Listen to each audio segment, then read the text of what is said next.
is Donnie Ferguson with Tectran. In today's tech tip video, we're going to be replacing a brake chamber hose fitting with our new hose end kit.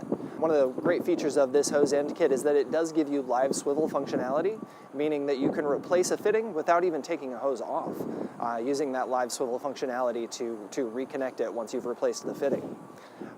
We're working in a garage today, but there is nothing about this process, as you'll see, that requires that. This is something you could do on the side of the road using a bare minimum of tools. So here's everything you're going to need to complete this installation. The hose end kit itself contains 2 complete fittings, each of which is composed of a hose retaining sleeve and a barb fitting, as well as a hex key. You'll also need an adjustable wrench. The end kit does require a square cut at the end of your hose, so if that's not already the case for you, go ahead and grab a utility knife as well to make that cut and get it as square as you can.